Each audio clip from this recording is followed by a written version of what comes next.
Good morning everyone, হরে কৃষ্ণা, রাধে রাধে। আশা করি সকলেই তোমরা খুব ভালো আছো। আমিও কিন্তু ভীষণ ভালো আছি। আজকে ইন্দিরা একাদশী, সকলকে জানাই ইন্দিরা একাদশীর অনেক অনেক শুভেচ্ছা। সকলে ইন্দিরা একাদশী পালন করো এবং অন্যকেও পালন করতে সাহায্য করো। আর আজকে সকাল থেকে আমি যেহেতু বাড়িতে ছিলাম না, তাই মা সমস্ত সেবা দিয়েছিল।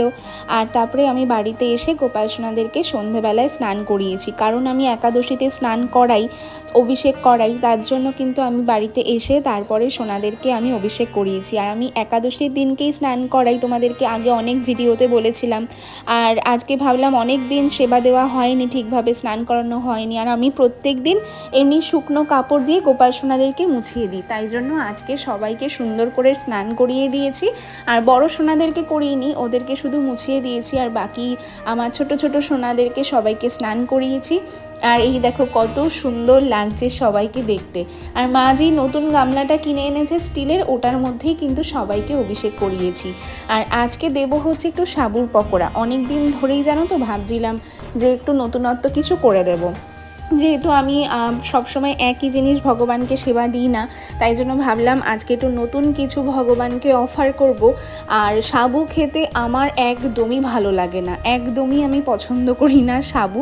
আমি জানি না আমার কেন ভালো লাগে না, বাট আমার সাবুর কোনো আইটেমই ভালো লাগতো না। কিন্তু অনেক দিন ধরে ভাবছিলাম যে সাবুর পকোড়া ভগবানকে অফার করব। তাই জন্য আজকে বানিয়ে ফেললাম হলো সাবুর পকোড়া। এতে আমি 3 ঘন্টা সাবুটাকে ভিজিয়ে রেখেছিলাম, তারপর একটু আলু সিদ্ধ করলাম। আর আলু সিদ্ধটাকে সাবুর সাথে ভালো করে মেখেছি। অল্প সন্ধক লবণ দিলাম, লঙ্কা কুচি আর আদা কুচি দিয়ে কিন্তু ভালো করে মেখে নিলাম।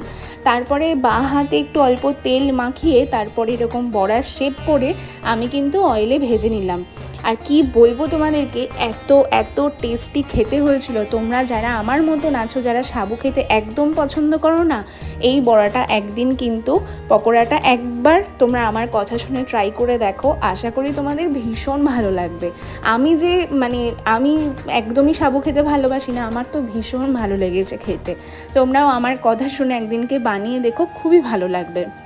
আর আজকে দেখো সবাইকে জামা চেঞ্জ করিয়ে নিয়েছি। আর ময়ূক সোনার এই জামাটা না হচ্ছিল না, এই জামাটা কে যেন একটা গিফট করেছিল ময়ূককে, বাট এই জামাটা সামনের দিক দিয়ে হচ্ছিল না, তাই উল্টো দিক দিয়ে গোপাল সোনাকে পরিয়ে দিয়েছি।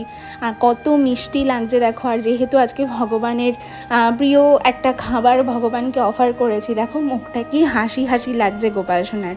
আজকে ভীষণ খুশি ছিল গোপাল সোনা।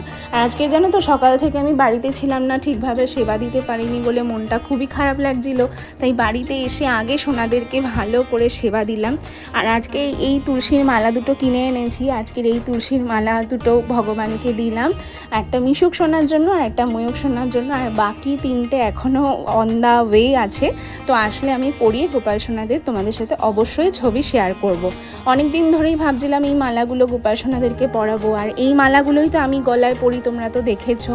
তো এইগুলোই ভগবানের জন্য সবার জন্য আমি কিনেছি একটা একটা করে। তো 2টো অলরেডি চলে এসেছে, বাকিগুলো অন দ্য ওয়ে রয়েছে, আসলে তোমাদের সাথে অবশ্যই শেয়ার করব। আর তোমাদের আজকের ভিডিওটা কেমন লাগলো অবশ্যই জানিও। আবার দেখা হচ্ছে নতুন কোনো ভিডিওতে। সামনেই দুর্গাপুজো আসছে, অনেক ভ্লগ তোমাদের জন্য অপেক্ষা করছে। সবাই খুব ভালো থেকো, রাধে রাধে।